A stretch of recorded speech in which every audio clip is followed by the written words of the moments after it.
కాకినాడ పర్యటనలో తన పవరేంటో చూపించారు ఏపీ ఉప ముఖ్యమంత్రి పవన్ కళ్యాణ్. టీడీపీ ఎమ్మెల్యే వనమాడి కొండబాబుపై సీరియస్ అయ్యారు. మీరు సరిగ్గా ఉంటే రైస్ ఎలా వస్తుంది, మీరు కూడా కాంప్రమైజ్ అయితే ఎలా, అందుకేనా మనం పోరాటం చేసింది అంటూ ఎమ్మెల్యేని ప్రశ్నించారు. అక్రమ రేషన్ బియ్యం యథేచ్ఛగా షిప్ నుంచి తరలిపోతుంటే ఏం చేస్తున్నారని జిల్లా అధికారులు, పోర్టు అధికారులను ప్రశ్నించారు Pawan Kalyan. Port officer Dharmashastra, DSP రఘువీర్, సివిల్ సప్లై డీఎస్ఓ ప్రసాద్ పై ప్రశ్నల వర్షం కురిపించారు.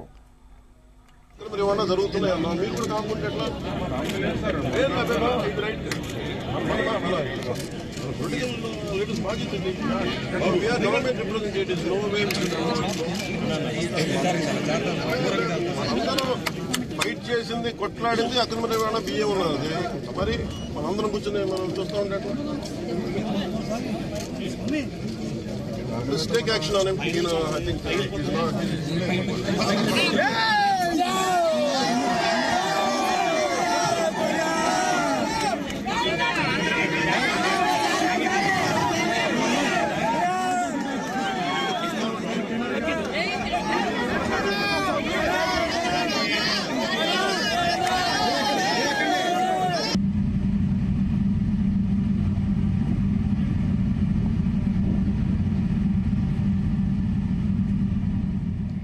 కాకినాడ పోర్టు నుంచి ఇంత భారీగా బియ్యం రవాణా అవుతుంటే ఏం చేస్తున్నారని అధికారులను నిలదీశారు జనసేనాని. ప్రతిసారి ప్రజాప్రతినిధులు, నాయకులు వచ్చి బియ్యం అక్రమ రవాణా ఆపితే గాని ఆపలేరా అంటూ ఆగ్రహం వ్యక్తం చేశారు. బియ్యం అక్రమ రవాణాలో ఎవరు ఉన్నా ఎంతటి వారైనా చర్యలు తీసుకోవాలని ఆదేశించారు. పోర్టు వద్ద సముద్రంలో ప్రయాణించారు deputy CM Pawan Kalyan. Ration బియ్యం పట్టుబడిన స్టెల్లా ఎల్ నౌక వద్దకు సముద్రంలో ప్రత్యేక బోట్లో వెళ్లారు. నౌకలో ఉన్న 38,000 మెట్రిక్ టన్నుల బియ్యం ఎవరు సరఫరా చేశారని అధికారులను ఆరా తీశారు.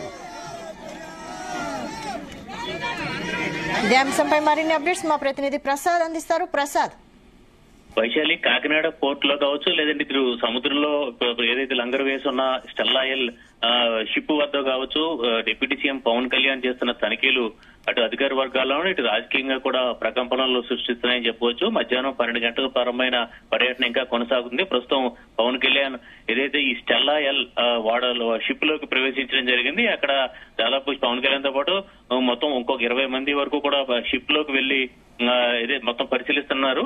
అయితే ఇందులో చూస్తే కనుక ఏదైతే 2 రోజుల క్రితం రేషన్ బియ్యం ఈ స్టెల్లాయల్ నౌక ద్వారా రవాణాకు సిద్ధమైన ఉన్న క్రమంలో జిల్లా కలెక్టర్ వాటిని సీజ్ చేయడం జరిగింది. 640 మెట్రిక్ టన్నులు పీడీఎస్ రైస్ గా గుర్తించడం జరిగింది. మరొక 1060 మెట్రిక్ టన్నులు బార్జీలో, అంటే ఇటు కాకినాడ యాంకరేజ్ పోర్ట్ నుంచి ఏదైతే ఓడలోకి రవాణాకు సిద్ధమైన ఆ బార్జీని కూడా వెనక్కి తీసుకురావడం జరిగింది. అందులో ఉన్న రైస్ ను కూడా పవన్ కళ్యాణ్ పరిశీలించడం జరిగింది. ఈ సందర్భంగా ఏదైతే పవన్ కళ్యాణ్ చాలా కీలకమైన వ్యాఖ్యలు చేయడం జరిగింది. ముఖ్యంగా అక్కడే ఉన్న ఈ పర్యటనలో పాల్గొనేందుకు వచ్చిన Kakinada city TDP MLA Vanamadi కొండబాబుపై కూడా ఆగ్రహం వ్యక్తం చేయడం జరిగింది. ఏదైతే ఎన్నికల సమయంలో, ఎన్నికల ముందు కాకినాడ పోర్ట్ అంటేనే అక్రమాల గట్ట, ముఖ్యంగా గత వైసీపీ ప్రభుత్వంలో వేలాది టన్నుల రేషన్ బియ్యం ఇక్కడి నుంచి అక్రమంగా రవాణా అయింది. అనేక రకాలుగా కాకినాడ పోర్టు ప్రతిష్ట దెబ్బతింది. అలాంటి సమయంలో పోర్టు విషయంలో మౌనంగా ఉంటే ఎలా అని చెప్పి కూడా వనమాడి కొండబాబును కూడా పై ఆగ్రహం కూడా వ్యక్తం చేసిన పరిస్థితి ఉంది. దీనికి వనమాడి కొండబాబు కూడా వివరణ ఇచ్చేందుకు కూడా ప్రయత్నించారు. అయినప్పటికీ కూడా చూస్తే కనుక అటు వనమాడి కొండబాబుతో పాటు అదేవిధంగా ప్రత్యేక బోట్లో 9 నాటికల్ మైలు ప్రయాణించి ఈ స్టెల్లాయల్ నౌక వద్దకు కూడా వెళ్లడం జరిగింది, షిప్ వద్దకు కూడా వెళ్లడం జరిగింది. ఆ సమయంలోనే ఇటు పోర్టు అధికారి ధర్మశాస్త్రతో పాటు సివిల్ సప్లైస్ అధికారులు, ముఖ్యంగా పోలీసులు, మెరైన్, అదేవిధంగా కోస్ట్ గార్డ్ వీరందరిపైన కూడా ఆగ్రహం వ్యక్తం చేయడం జరిగింది. కాకినాడ ఇంత ప్రతిష్టాత్మకమైన పోర్టుకి ఇంత తనిఖీల విషయంలో అంత ఉదాసీనంగా ఉంటే ఎలా అని చెప్పి కూడా పవన్ కళ్యాణ్ ప్రశ్నించారు. ఏదైతే దేశ భద్రతగా, ఎందుకంటే ఆయన కొన్ని కీలకమైన ఉదాహరణలు కూడా పేర్కొనడం జరిగింది. గతంలో కసబ్ లాంటి ఉగ్రవాదులు ఎలాంటి తనిఖీల విషయంలో ఇలా ఉదాసీనంగా ఉండడం వల్లే కసబ్ లాంటి ఉగ్రవాదులు గతంలో కూడా దేశంలోకి ప్రవేశించడం జరిగింది. కాబట్టి కాకినాడ ఎంతో ప్రతిష్టాత్మకమైన ఆర్గనైజేషన్ ఉండే ప్రాంతం, అటు ఓఎన్జీసీ కావచ్చు, లేదంటే అనేక కేంద్ర సంస్థలు ఉండే ప్రాంతం, ఇలాంటి చోట తనిఖీల విషయంలో ఉదాసీనంగా ఉంటే ఎలా అని చెప్పి కూడా ప్రశ్నించిన పరిస్థితి అయితే ఉంది. దీని విషయంలో ఖచ్చితంగా తాను అటు కేంద్ర హోంమంత్రి అమిత్ షాకు, అదేవిధంగా ప్రధానమంత్రి కార్యాలయానికి కూడా లెటర్ రాయిపోతుందని చెప్పి కూడా పవన్ కళ్యాణ్ స్పష్టం చేయడం అనేది ఇప్పుడు ప్రస్తుతం ప్రకంపనలుగా మారిందని చెప్పొచ్చు. చూస్తే కనుక పవన్ కళ్యాణ్ కూడా సరైన సమయంలోనే ఈ పవన్ కళ్యాణ్ ఏదైతే కాకినాడ పోర్టు అక్రమాలపై దృష్టి పెట్టారా అని చెప్పి కూడా అభిప్రాయం వ్యక్తం అవుతుంది. ఎందుకంటే గతంలో చూస్తే కనుక విపక్షంగా ఉన్నప్పుడు వారాహి యాత్రలో కాకినాడ వచ్చినప్పుడు తీవ్రమైన ఆరోపణలు చేయడం జరిగింది. అప్పటి వైసీపీ ఎమ్మెల్యే ద్వారంపూడి చంద్రశేఖర్ రెడ్డి ద్వారా పోర్టు నుంచి ఇటు రేషన్ బియ్యమే కాకుండా అనేక రకాలుగా డ్రగ్స్ తో పాటు అనేక రకాల అక్రమాలు కూడా జరుగుతాయని చెప్పి కూడా విమర్శించారు. కూటమి ప్రభుత్వం ఏర్పడిన తర్వాత తొలి నెలలోనే జనసేనకు సంబంధించిన మంత్రి నాదెండ్ల మనోహర్ సివిల్ సప్లైస్ మంత్రిగా ఉన్న నేపథ్యంలో ఆయన కూడా స్వయంగా వెళ్లి తనిఖీలు నిర్వహించిన పరిస్థితి అయితే ఉంది. ఇలాంటి పరిస్థితుల్లో దాదాపు కూటమి ప్రభుత్వం ఏర్పడి 6 నెలలు అయినప్పటికీ కూడా ఇంకా కాకినాడ పోర్టుపై పెద్దగా దృష్టి సారించలేదు అనే ఒక అభిప్రాయాలు వ్యక్తం అవుతున్న సమయంలో పవన్ కళ్యాణ్ సరైన సమయంలో, ఎందుకంటే ఇటీవలే ఇదైతే కాకినాడకే చెందిన సివిల్ సప్లైస్ కార్పొరేషన్ చైర్మన్ తోట సుధీర్ స్వయంగా వెళ్లి కాకినాడలో గుర్తించడం జరిగింది. ఆ క్రమంలోనే ఇదైతే జిల్లా కలెక్టర్ షాన్ మోహన్ కూడా స్వయంగా సముద్రంలో ప్రయాణించి తొలిసారిగా ఒక షిప్ లో తనిఖీలు చేసి ఈ రేషన్ బియ్యాన్ని కూడా పట్టుకోవడం జరిగింది. ఈ క్రమంలోనే సరిగ్గా ఇది పవన్ కళ్యాణ్ ఢిల్లీ పర్యటనలో ఉండగానే ఈ పరిణామాలన్నీ కూడా జరిగాయి. నిన్నటితో ఢిల్లీ పర్యటన ముగించుకుని నేరుగా ఆయన కాకినాడ రావడం అనేది కూడా చాలా ప్రాధాన్యం సంతరించుకుంది. పవన్ కళ్యాణ్ పక్కా సమాచారంతోనే ఆయన ఇక్కడికి రావడం జరిగింది. కాకినాడ పోర్టులో ప్రస్తుతం ఏం జరుగుతుందో అనేది పవన్ కళ్యాణ్ కు స్పష్టమైన అవగాహన చేసుకునే ఇక్కడికి వచ్చినట్టుగా కూడా అర్థమవుతుంది. సరైన సమయంలోనే పవన్ కళ్యాణ్ ప్రస్తుతం ఇక్కడ కాకినాడ పోర్టులోకి ప్రవేశించారు. ఇక్కడ మొత్తం పూర్తిగా తనిఖీలు చేపట్టిన పరిస్థితి ఉంది. ఇప్పుడు పవన్ కళ్యాణ్ ప్రస్తుతం అయితే ఇప్పుడు ఆ నౌకలో స్టెల్లాయిల్ నౌకలో కూడా తనిఖీలు చేస్తున్నారు. అక్కడ ఉన్న అప్పటికే దాదాపు 38,000 మెట్రిక్ టన్నుల ఏదైతే బియ్యం అందులో లోడ్ అయి ఉన్నది. ఆ లోడ్ అయిన బియ్యం ఎవరెవరు సరఫరా చేశారు అన్న విషయాన్ని కూడా పవన్ కళ్యాణ్ అక్కడ ఆరా తీసిన పరిస్థితి ఉంది. దాదాపు 25 మంది వరకు ఎక్స్పోర్టర్ల ఆధ్వర్యంలో ఇప్పుడు వరకు కూడా చల్లయాల నౌకలో ప్రస్తుతం ఉన్న 38,000 టన్నుల బియ్యం కూడా సరఫరా చేసి ఉంది. ఇందులో ప్రతి ఎక్స్పోర్టర్ కు సంబంధించిన కూడా పేరును కూడా పవన్ కళ్యాణ్ ఏదైతే అడిగి తెలుసుకున్నారో ఇందులో యాదృచ్ఛికంగానే ఏదైతే మాజీ ఎమ్మెల్యే ద్వారంపూడి పేరు కూడా ఇప్పుడు ప్రస్తావనకు వచ్చింది ఈ సమయంలోనే. ఎందుకంటే అక్కడ ఏదైతే ఈ ఒక ఎక్స్పోర్టర్ గా ద్వారంపూడి సోదరుడు ఉన్నట్టుగా కూడా అధికారులు కూడా ఏదైతే వెల్లడించడం జరిగింది. మాధవి ఎక్స్పోర్ట్ సంబంధించిన సంస్థ ఎవరిదని చెప్పి కూడా పవన్ కళ్యాణ్ స్పష్టంగా ఆరా తీయడం జరిగింది. ఒక ఈ సంస్థగా కాదు, అరవిందో ఇంకొక సంస్థ కూడా ఉందా, ఆ పేరుకు దానికి సంబంధించిన యజమాని ఎవరన్నా కూడా పవన్ కళ్యాణ్ ఆరా తీశారు. మొత్తం మీద చూస్తే కనుక పవన్ కళ్యాణ్ ఇవాళ కీలకమైన ప్రకటన చేసే అవకాశం అయితే ఉంది. ఎందుకంటే ప్రస్తుతమైన షిప్ లో ఉన్నారు. షిప్ లో పరిశీలించిన అనంతరం మళ్ళీ 9 నాటికల్ మైల్ ప్రయాణించి మళ్ళీ కాకినాడ పోర్టు వద్దకు చేరుకుంటారు. ఇక్కడే మీడియా సమావేశం కూడా ఏర్పాటు చేయడం జరిగింది.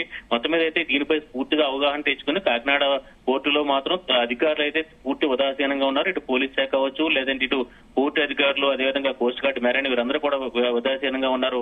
ఇది ఒక రేషన్ బియ్యం అక్రమ రవాణాకి దోహదం చేయడమే కాకుండా భద్రతకు సంబంధించిన విషయం కూడా అని చెప్పి కూడా పవన్ కళ్యాణ్ ఆగ్రహం వ్యక్తం చేసిన పరిస్థితి అయితే ఉంది. మొత్తం మీద ఈ వ్యవహారం ఇటు దారి తీస్తుందో అని చెప్పి కూడా ఇప్పటికే కూడా పలు రకాలుగా ఏదైతే అభిప్రాయాలు వ్యక్తం అవుతున్నాయి. ఎందుకంటే స్వయంగా అక్కడ టీడీపీ ఎమ్మెల్యేగా ఉన్న వనమాడి కొండబాబు కూడా దీనిపై ఎందుకు సరైన సమయంలో స్పందించలేదు అని చెప్పి కూడా ఆయన ఆగ్రహం వ్యక్తం చేసిన నేపథ్యంలో ఇకపై దీనిపై ఇటు ఎమ్మెల్యే ఎలాంటి వివరణ ఇస్తారో చూడాల్సి ఉంది. ప్రస్తుతానికైతే పవన్ కళ్యాణ్ తనిఖీలు అయితే ఇంకా కొనసాగుతున్నాయి. ఆయన షిప్ నుంచి బయటకు వచ్చిన తర్వాత మళ్ళీ ప్రత్యేక బోట్ లో ప్రయాణించి మళ్ళీ ఇక్కడ పోర్టు వద్దకు వచ్చి ఇక్కడ మీడియాతో మాట్లాడతారు. ప్రస్తుతానికైతే కీలకమైన ఆదేశాలే కూడా ఇచ్చే అవకాశం అయితే ఉంది. అదేవిధంగా స్వయంగా తాను కేంద్ర హోంమంత్రి అమిత్ షాకు, అదేవిధంగా ప్రధానమంత్రి కార్యాలయాన్ని కూడా ఫిర్యాదు చేయబోతున్నట్టుగా పవన్ కళ్యాణ్ ప్రకటించిన నేపథ్యంలో కాకినాడ పోర్టు వ్యవహారం అయితే మరోసారి జాతీయ స్థాయిలో కూడా చర్చనీయాంశంగా మారే అవకాశం అయితే ఉంది. ఎందుకంటే పవన్ కళ్యాణ్ తన ప్రతి కదలికని కూడా అంటే ముందుగా ఆయన పోర్టులోకి ప్రవేశించిన వెంటనే ఆయన ఒక వీడియో ద్వారా సెల్ఫీ వీడియో ద్వారా ఎక్స్ లో పోస్ట్ చేయడం జరిగింది. దాని ద్వారా ఇది మొత్తం దేశ స్థాయిలో కూడా కాకినాడ పోర్టుకి ఏర్పడుతున్న చెడ్డ పేరును కూడా తాను చక్కదిద్దేందుకు కూడా ప్రయత్నిస్తానని చెప్పి కూడా పవన్ కళ్యాణ్ ఒక సందేశం ఇచ్చే ప్రయత్నం అయితే చేస్తున్నారు. మొత్తానికి పవన్ కళ్యాణ్ ఇవాళ ఎలాంటి నిర్ణయం ప్రకటిస్తారన్నది కూడా చాలా ఉత్కంఠగా మారిందని చెప్పొచ్చు. Vaishali. Right, thank you Prasad. జరుగుతున్నాయమ్మా మీరు కూడా కాకుంటే ఎట్లా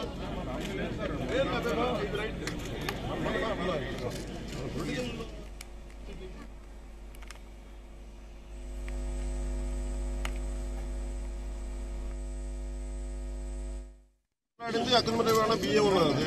మరి మనందరం కూర్చొని మనం చూస్తా ఉంటే take action on him. I think he's not.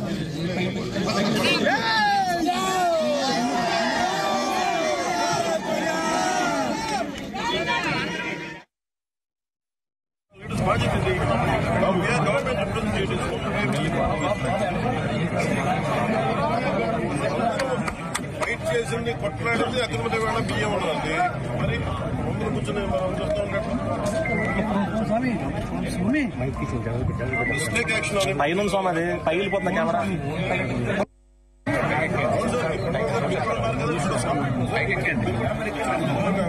సింగిల్గా అందరం కూర్చొని ఏం మాట్లాడడం అక్రమ రవాణా జరుగుతున్నాయి అన్నా. మీరు కూడా కాకుండా ఎట్లా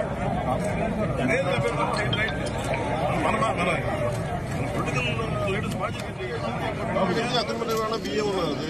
మరి మనందరం కూర్చొని మనం చూస్తూ ఉంటే Let's take action on him. I think